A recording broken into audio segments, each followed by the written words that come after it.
যাদেরকেই দায়ী করা হচ্ছে তারাই বলছে যে সে দায়ী না। আমি তো আর এটা নিয়ে আমি বিচার করতে চাই না, আমি তো বিচারক না। তো এখন ধরেন আপনার অন্তর্বর্তীকালীন সরকার, তার যে স্বাস্থ্য উপদেষ্টা, তার যে আপনার স্বাস্থ্য বিষয়ে যিনি বিশেষ সহকারী ছিলেন, তারা সবাই নানা রকম যুক্তি দিয়ে বলতেছেন যে তাদের কোনো দায় নাই। আবার আগের সরকারের তো বলার কেউ নাই, তাদের উপর দায় চাপাচ্ছেন, কিন্তু ওটা তো আরো আগের কথা। আবার এই সরকার তাদেরও কোনো দায় নেই, তারা নাকি টিকা পায় নাই এসে, নানা রকম প্রশ্ন কিন্তু এখানে আছে। আমি এই প্রশ্নগুলো থেকে কোনো কনক্লুশনে পৌঁছতে চাই না। আমি চাই না এই কারণে যে আমি তো সে অথরিটি না। তো আমার কথা হলো কি, আপনাদের উচিত, সরকারের উচিত হবে যারা নাকি এই বিষয়গুলো বোঝেন, এরকম একটা টিম করে দিয়ে, একটা তদন্ত কমিটি করে দিয়ে এটা তদন্ত পরিচালনা করা। তদন্তে যদি যেই দোষী হোক তাকে বিচারের সম্মুখীন করা, এটা হলো বেসিক্যালি কথা আর কি।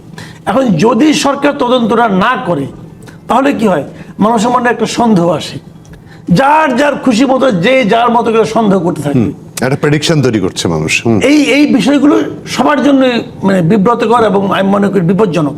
কিন্তু সরকারের উচিত ছিল শুরুতেই যে কেন এই ঘটনাগুলো ঘটলো, কেন টিকা আসতো না, অথবা আসলে না আসলে কি লাভ হয়, আসলে কি ক্ষতি হতো, এই বিষয়গুলো একদম প্রপার এক্সপার্টদের দিয়ে একটা ইনকোয়ারি করা।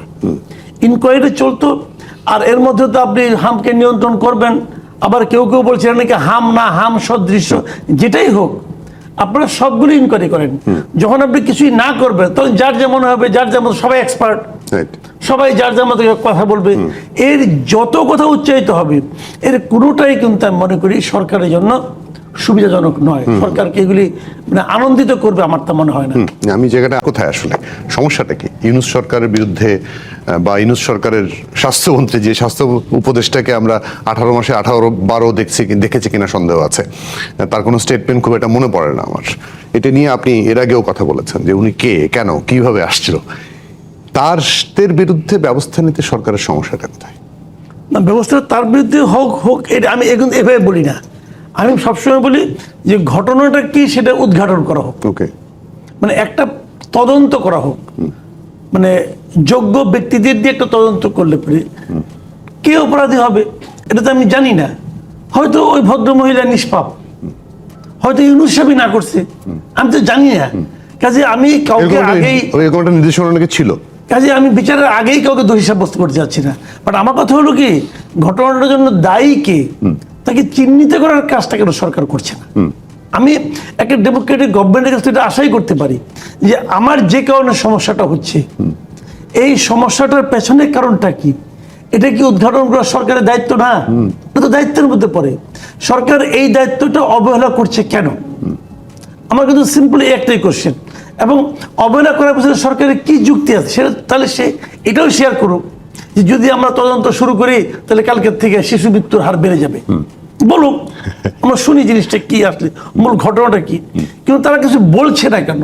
নাকি তারা এটাকে জান, আমার স্পষ্ট মনে আছে এই হাম নিয়েই আমাদের প্রধানমন্ত্রী একটা কথা বলছিলেন যে এইটা যাদের কারণে হয়েছে তারা ক্ষমার অযোগ্য অপরাধ করেছেন, এই শব্দটা উনি ব্যবহার করেছেন। কারণ ক্ষমার অযোগ্য যদি অপরাধ করে থাকেন তাহলে তো বিচার হওয়ার কোনো উপায় নাই, কারণ তাকে তো কেউ ক্ষমা করতে পারে। উনি তো বলছেন এটা ক্ষমার অযোগ্য, তাহলে কেন বিচার হচ্ছে না? তাহলে কেন তদন্ত হচ্ছে না? তাহলে কেন চিহ্নিত করা হচ্ছে না?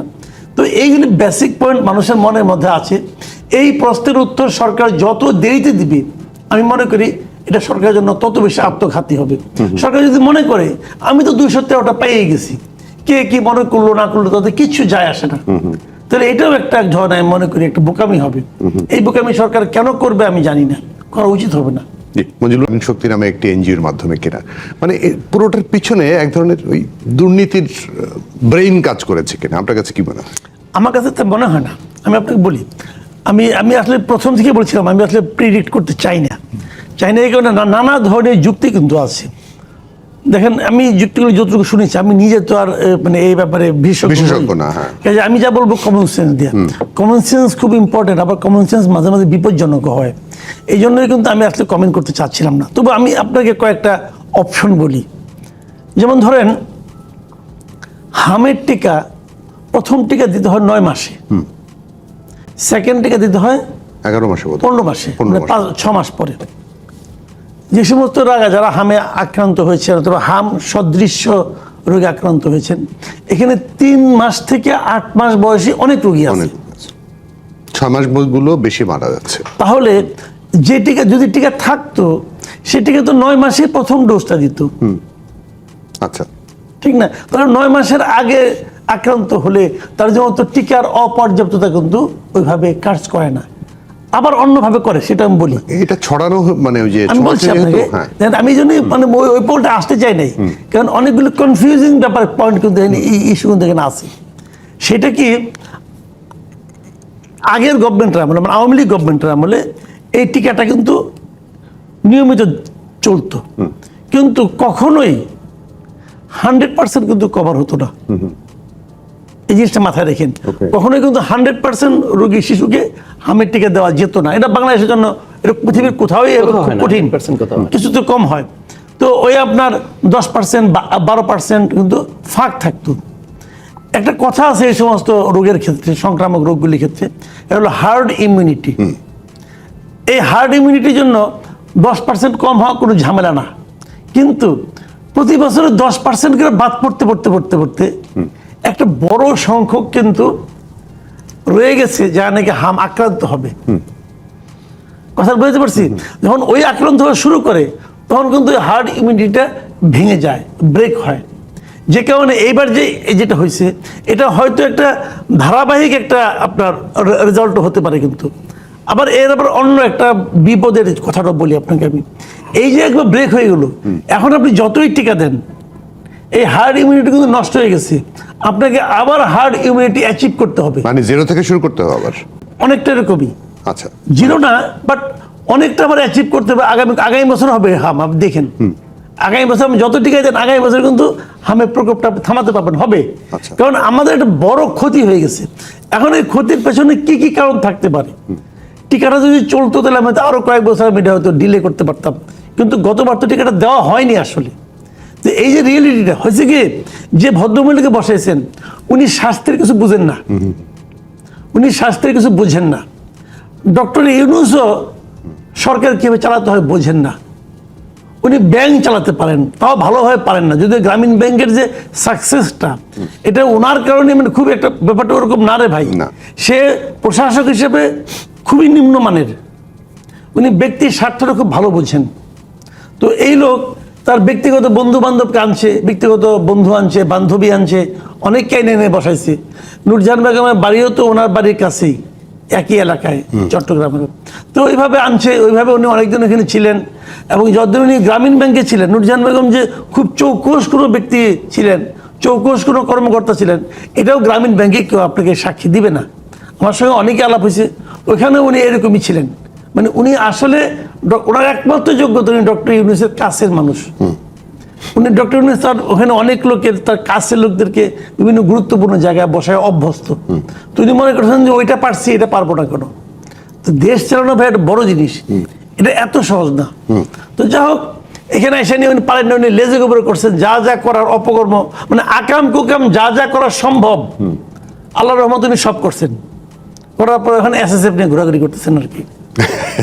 অ্যাডভোকেট মঞ্জুর মোর্শেদ, একটা মানে আপনি খেয়াল করেছেন, হামের যখন প্রাদুর্ভাব দেখা দেয়, তখন বর্তমান স্বাস্থ্যমন্ত্রী বলে দিলেন যে 8 বছর ধরে টিকা দেওয়া হয় না, এ কারণে এই অবস্থা।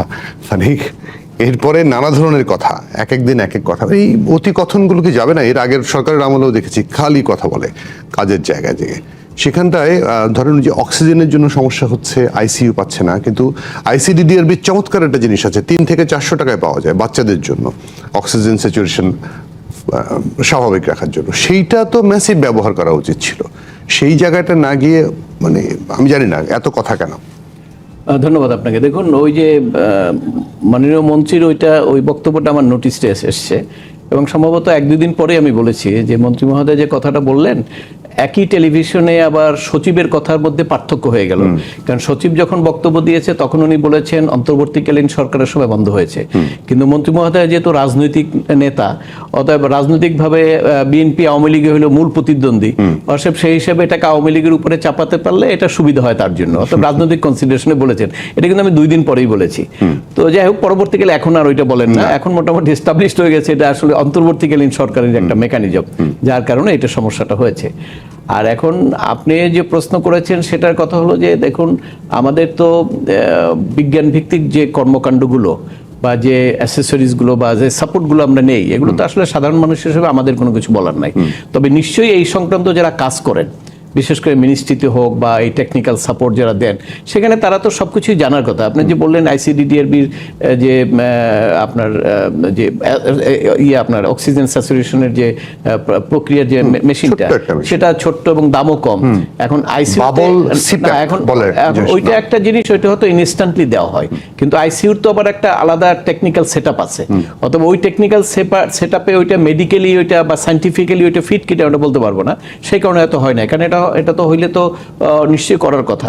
তো সেখানে হয়তো তারা দেখতে পারে, যারা এটা নিয়ে রিসার্চ করেন বা যারা গবেষক আছেন বা যারা বিজ্ঞান ভিত্তিক এই সমস্ত চিকিৎসা সংক্রান্ত ব্যাপারে অভিজ্ঞ, তাদের সঙ্গে আলাপ করে তারা করতে পারেন। কিন্তু সমস্যা হলো যে আমরা কিন্তু এখন পর্যন্ত এই যে ক্রাইসিসটা হলো, এটা কিন্তু আপনি জানেন যে আমাদের আইনেই কিন্তু আছে যে এরকম যদি মহামারী আকারে কোনো কিছু দেখা দেয়, মহামারী কিন্তু বলা হচ্ছে, এই মহামারী আকারে দেখা দেয়, তাহলে সরকারের কিন্তু এটাকে একটা বিশেষ ঘোষণা দিতে হয়, মহামারী ঘোষণা দিয়ে একটা প্রসেস করতে হয়।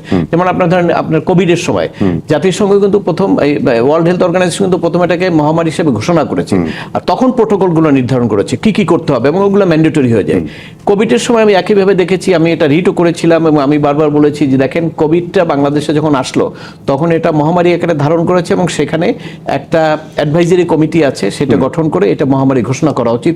তাদের মাধ্যমে রাষ্ট্রটা কি কি পদক্ষেপ নেবে সেটা করা উচিত, কিন্তু ওই সরকার কিন্তু সেটা অ্যাভয়েড করে প্রশাসনের মাধ্যমে করেছে, যার ফলে কিন্তু যতটুকু সাকসেস আমাদের হওয়ার কথা সেটা আমরা হতে পারিনি। অনেকেই এটা হয়তো আলোচনায় এখন নাই, কিন্তু এক্স্যাক্টলি যদি দেখেন 8 তারিখের প্রথম আমাদের পেশেন্ট পাওয়া গেল, এরপর থেকে যদি দেখেন 1 মাস 2 মাস 4 মাস 6 মাস, প্রত্যেকটা ক্ষেত্রে আমাদের কিন্তু অবস্থান খুব খারাপ ছিল, আমরা কোনো সাকসেস করতে পারি নাই। যেটা সাকসেস হয়েছে সেটা হলো মানুষের নিজস্ব চেতনায় বা নিজস্ব অ্যাক্টিভিটিসের মাধ্যমে অনেকটা হয়তো সাকসেস রেটে আমরা চলে আসছি। যে অনেক লোক মারা যাওয়ার কথা ছিল সেটা মারা যায় না, সেটা অন্য প্রশ্ন। কিন্তু আসল কথাটা হলো যে বিষয় যার অভিজ্ঞতা আছে সে যদি সেটা না করে, তাই না, তাহলে সেই জায়গায় হলো সমস্যা। এখন এই যে সরকারের যে আপনার ধরেন স্বাস্থ্যমন্ত্রী, উনি তো ডাক্তার না, আমি যতটুকু জানি উনি ডাক্তার না, ওনার প্রতিমন্ত্রী ডাক্তার। আচ্ছা, তো উনি ডাক্তার না, প্রতিমন্ত্রীরা তো অনেক সময় মন্ত্রীকে ফলো করে, প্রতিমন্ত্রী তো ওইরকম লিডিং কোনো কাজ করতে পারে না, ওইটা করার সুযোগ নাই আমাদের রাজনৈতিক সিস্টেমে। অতএব সেই ক্ষেত্রে আপনার যে এই বিশেষজ্ঞদের হাতের মাধ্যমে যদি তারা করতেন, কমিটিটা করে এবং মহামারী ঘোষণা করে ওখান থেকে প্রোটোকল নিয়ে যদি তারা ব্যবস্থাগুলো বলতেন, আমরা মনে করতাম যে এটা সাকসেস। এখন যে ঘোষণাগুলো করা হচ্ছে সেগুলো এক এক ধরনের পলিটিক্যাল থিঙ্কিং আসতে পারে, জনগণের সাপোর্ট পাওয়ার জন্য আসতে পারে। এখন অরিজিনালি আসলে এটাকে কতদূর হেল্প করবে এটাও তো আমরা জানি না, যেহেতু এটা বিশেষজ্ঞ মত না। অতএব আমার এখনো অনুরোধ হলো যে আপনারা অনেক বিশেষজ্ঞ ডাক্তার আছেন বাংলাদেশে, তাদেরকে নিয়ে একটা দায়িত্ব দেন যে আপনারা একটা প্রোটোকল তৈরি করে দেন আমাদের কি করতে হবে, এবং সেই অনুসারে আপনারা করেন। কারণ এটা তো ইন জেনারেল কোনো টেকনিক্যাল, এটা ইন জেনারেল কোনো ডিসিশন না, এটা একটা টেকনিক্যাল এবং একটা সায়েন্টিফিক ডিসিশন। এখানে কি করতে হবে এটা আমি বললে আপনি বললে হবে না, এটা করতে হবে টেকনিক্যাল লোকদেরই। অতএব সেই জায়গাটাই যেন সরকার সেরকম ব্যবস্থা গ্রহণ করে নেক্সট পদক্ষেপগুলো নেয়, তাহলে আমাদের মনে হয় আমাদের শিশুদের জন্য সেটা ভালো হবে। সেখানে মাসুদ কামাল, মহামারী ঘোষণা বা ধরেন জরুরি অবস্থা ঘোষণা মানে হামের জরুরি অবস্থা, সারা দেশে জরুরি অবস্থা না, এতে সরকারের সমস্যাটা কোথায়? দেখেন, এতগুলো মাস হয়ে গেল, 50,000-এর বেশি রোগী ভর্তি, তারপরে 500-র মতো বাচ্চা মারা গেলেও কিন্তু আইসোলেশনের কোনো ব্যবস্থা দেখেছেন আপনি? প্রত্যেকটা ওয়ার্ডের মধ্যে বাচ্চাদেরকে যারা পালছে ঠিকঠাক কোনো আইসোলেশনের ব্যবস্থা নাই, মাস্ক পরার বাধ্যবাধকতা নাই, তারা বাইরে যাচ্ছে, ঘুরছে। এটা নাকি এত ভয়ানক যে একটা শিশুর থেকে 28টা শিশু আক্রান্ত হতে পারে। কেন করলাম না? সমস্যাটা কি? এটা তো একটা ভাইরাস জনিত রোগ, এটা আপনার এমন কোনো ওষুধ নাই যেটা নাকি আপনার সম্পূর্ণ তাকে নিরাময় করবে। এটা একটা ম্যানেজমেন্টের ব্যাপার। যেমন আমাদের যেমন ডেঙ্গু হয়, ডেঙ্গু কিন্তু একই রকম রোগ, ওটাও কিন্তু ম্যানেজমেন্ট, বাট ডেঙ্গুটা ছোঁয়াছে না, বাট ওটাও কিন্তু ম্যানেজমেন্টের ব্যাপার। আপনি ম্যানেজ করতে, ডেঙ্গুতে শুরু থেকে খুব রোগী মরতো না, পুরো তার মরতো না, এখন তার ডেঙ্গু অনেকেরই হয়, খুব বেশি একটা মরে না, কারণ ওটা ম্যানেজ করতে পারলে হয়। এখানে ম্যানেজমেন্টের ব্যাপার। তো এই ম্যানেজমেন্টটা ডিপেন্ড করে কিসের উপর? যার হাম হয়ে গেছে তাকে তো টিকাতে লাভ নাই, না। তাকে ম্যানেজ করতে হবে যে তাকে কিভাবে তাকে মানে নিরাময় করা যায়। এখন এটা কে করবে? ডাক্তাররা করবে। এখন আমাদের যিনি স্বাস্থ্যমন্ত্রীর দায়িত্ব যিনি পেয়েছেন, আমি মানে আমি মানে একদম আমার হৃদয় থেকে বলছি, উনি অযোগ্য লোক এই কাজের জন্য। আচ্ছা, অন্য কাজ ভালো করতে পারেন, পড়াশোনা করছেন হয়তো, অনেক শুনলাম নাকি উনি অনেক পড়াশোনা করেন, সবই ঠিক আছে, বাট হেলথের জন্য উনি যোগ্য না, একদমই যোগ্য না। উনি আপনার মনে আছে নিশ্চয়ই এসেই একটা বিরাট একটা ডায়লগ দিলেন যে এখন থেকে আর রুগীরা ডাক্তারের পেছনে দৌড়াবে না, ডাক্তাররা রুগীর পেছনে দৌড়াবে বলছিল। কিন্তু মানে ওনার কোনো সেন্সই কাজ করে না। বাংলাদেশে ভাই একজন ডাক্তারের পিছনে মানে 18,000 লোকের পিছনে একজন ডাক্তার। এখন একজন লোক যদি 18,000 লোকের পিছনে দৌড়ানো শুরু করে তো সে তো বোর্ড হলে পারবে না রে ভাই, সে কেমনি কেউ দৌড়াবে? ম্যারাথন দৌড়াবে এটা কি ফিজিক্যালি মানে এটা কেমনে সম্ভব? প্র্যাকটিক্যালি বলেন আপনি। বলেছে বলে নিয়ে কয়েকদিন দেখলাম চুপচাপ আবার আছে, কিছু বলে ঢোলে না। এখন উনি তো এই রোগীগুলিকে, এই ডাক্তারগুলিকে হামের রোগীর পেছনে দৌড়াইতে বললে পারতেন, তাতেও কিন্তু কিছুটা কাজ হইতো। তো উনি একটা অযোগ্য লোক বেসিক্যালি আমার মানে এই কাজে আর কি। অনেক হয়তো উনি অনেক যোগ্যতা ওনার আছে, কিন্তু স্বাস্থ্যের কাজে উনি বুঝেন না জিনিসটা, যেটা নাকি আগে নূরজাহান বেগম বুঝতেন না। কিন্তু ভাই উনি তো, তবে তো ওনার সঙ্গে একজন ডাক্তার ছিল, সে তো আরো বেশি বুঝে ফেলেছিল। না না, সেটা তো বলতে পারো যে এর আগে স্বাস্থ্যমন্ত্রী তো ডাক্তার ছিলেন না, এরকম তো বলতেই না, পারো। ঠিক আছে না, হাসিনা আমলের শেষে যিনি ছিলেন উনি তো ডাক্তার ছিলেন, এসএল সেন, শেষে, একদম শেষে। এবং উনি উনি বেশ ভালো করছিলেন। কিন্তু উনি আমার বিবেচনায় বাংলাদেশের one of the best health minister ছিলেন সামন্তলাল সেন। হ্যাঁ, আমি তো ভাই বাংলাদেশের অনেক হেলথ মিনিস্টার দেখছি। আমি সাংবাদিকতা করি আজকে প্রায় 38 বছর তো হয়ে গেল। আমি এই হেলথ বিটটাই করতাম বেসিক্যালি। আচ্ছা, তো আমি হেলথের সম্পর্কে একটু খোঁজ খবর রাখি। বাংলাদেশের আমার বিবেচনায় সবচেয়ে ভালো যারা হেলথ মিনিস্টার ছিলেন, আমি যদি দুইজনের নাম বলি, একজন এসএল সেন আসবেন, আচ্ছা, আরেকজন হলো সালাউদ্দিন কাদের চৌধুরী ছিলেন। উনিও ডাক্তার ছিলেন না, বাট উনি হেলথ ইটা আপনার মানে কি বলে আপনাকে অ্যাডমিনিস্ট্রেশনটা খুব ভালো বুঝতেন। যাই হোক, সেটা অন্য আলাপ। তো উনি মানে ওনার সেন্সটাই মনে হয় কাজ করে না। যে কথাটা আপনি বললেন যে সিম্পল ব্যাপার ছিল, কিন্তু প্রত্যেকটা জেলা শহরে উনি প্রথম দিনই বলে দিতেন, যেহেতু আউটব্রেকটা হচ্ছে, উনি বলে দিতে পারতেন যে প্রত্যেকটা জেলা শহরে একটা করে ওয়ার্ড থাকবে, সেটা হলো গিয়া হামের ওয়ার্ড থাকবে। একটা আইসোলেটেড একটা ওয়ার্ড হতো, একটা ইন্ডিপেন্ডেন্ট ওয়ার্ড থাকতো, সেখানে যে কোনো রোগী আসুক তার জন্য আলাদাভাবে ডাক্তারদের 24 আওয়ার্স ডাক্তার থাকবে। এটা করতে আমাদের বর্তমান যে অবকাঠামো আছে এটার মধ্যে এটা করা সম্ভব ছিল, কেবলমাত্র সিদ্ধান্ত নেওয়ার ব্যাপার। সিদ্ধান্তটা উনি নিতে পারেন নাই ভাই। একটা মন্ত্রী যখন, একটা পলিটিক্যাল মিনিস্টার যখন হয়, ওনার কাজটা কি? ওনাদের কাজ করতে গেলে সিদ্ধান্ত নেওয়াটা, পলিসি নেওয়াটা। উনি এক্সপার্টদের নিয়ে বসবেন, বসে কথা বলে উনি পরে একটা পলিসি দিবেন যে ওনার গভর্নমেন্টের পলিসিতে কী হইতে পারে। এক্সিকিউশন তো ওরাই করবেন। তো উনি সেই সিদ্ধান্তটাই তো নিতে পারেন না রে ভাই, দায়টা ওনাকে নিতে হবে। যেমন আমরা বলি যে ইয়ের কথা, যে আপনাকে আইন শৃঙ্খলার কথা, যে আলোচনাটা হয় মাঝে প্রায় হচ্ছে এখন, দেখেন দুই ক্ষেত্রে দেখেন শিশু, কিন্তু দুই ক্ষেত্রে কিন্তু ভিকটিম হচ্ছে শিশু। তো মানে আইন শৃঙ্খলার ক্ষেত্রে কিন্তু যিনি আমাদের মন্ত্রী আছেন, স্বরাষ্ট্রমন্ত্রী, উনি ভালো মানুষ, জ্ঞানী মানুষ, আইন অনেক ভালো বুঝেন, অনেক কিছু হইতে পারেন উনি, বাট উনি স্বরাষ্ট্রমন্ত্রী হিসেবে ব্যর্থ ভাই, একদম ব্যর্থ। এটাকে সরকারকে বুঝতে হবে। যদি বলেন যে পুলিশের মনোবল ভেঙে গেছে, তা আপনার কাম নাই তো মনোবল ঠিক করা, আপনি পারছেন এই কাজটা করতে পারেন নাই তো। মনে করেন এক জায়গায় ধর্ষণ হচ্ছে, এক জায়গায় আইন শৃঙ্খলা ভাঙা হচ্ছে, অনেকে বলে উনি কি বাড়ি বাড়ি যে পাহারা দেবেন? এগুলো হলো খোলা যুক্তি। যে আগে এক ভদ্র বলেছিলেন আওয়ামী লীগ আমলে, উনি বলছিলেন না যে ঈদের সময় যাতে আমরা মানুষের বাড়ি বাড়ি পাহারা দিতে পারবো না। তো এগুলোর কি ভাই, এর আগে কি প্রত্যেক স্বরাষ্ট্রমন্ত্রীকে পাহারা দিত? তখন হইতো না কেন, এখন হয় কেন? তো পার্থক্যটা বুঝতে হবে। এবং এটা কিন্তু প্রত্যেকে বাড়ি বাড়ি যে কাজটা করতে হয় না, আপনি সামগ্রিকভাবে যদি একটা ব্যবস্থা করতে। আমি তো আপনি সিম্পল উদাহরণ দিয়ে বলি, যখন কোনো অফিসে আপনি যদি দায়িত্ব থাকেন, আপনি একটা সেকশনে যদি কেউ কোনো ভুল হয়, সেকশনে যদি ঝামেলা হয়, আপনি সেকশন চিফকে আগে ফায়ার করবেন, টিউনকে ফায়ার করে কোনো লাভ নাই। সেকশন চিফকে ফায়ার করবেন, দেখবেন ওই সেকশনে এরপর যে আসবে সে ফায়ার হওয়ার ভয়ে ওই সেকশন ঠিক রাখবে। একটা এলাকায় মনে করেন এরকম শিশু ধর্ষণ হয়েছে, কালকে খুলে দেখ যে এলাকায় শিশু ধর্ষণ হবে সে এলাকার ওসির বিরুদ্ধে আপনি অ্যাকশন নেবেন, জাস্ট তাকে আপনি সাসপেন্ড করে দিবেন। দেখেন আপনি কি হয়। আবার যদি একইভাবে মানে ঘুরে ঘুরে আসবে, উপরে যে আছে, যদি কোনো জেলায় হয় এসপিকে আপনি ফায়ার করে দেন, দেখবেন পরবর্তী যে এসপি আসবে একবার মাত্র ফায়ার করতে হবে, বারবার করতে হবে না, একবার মাত্র ফায়ার করতে হবে। দেখবেন পরের এসপি এসে সব ওসিদের দৌড়ের উপরে রাখছে।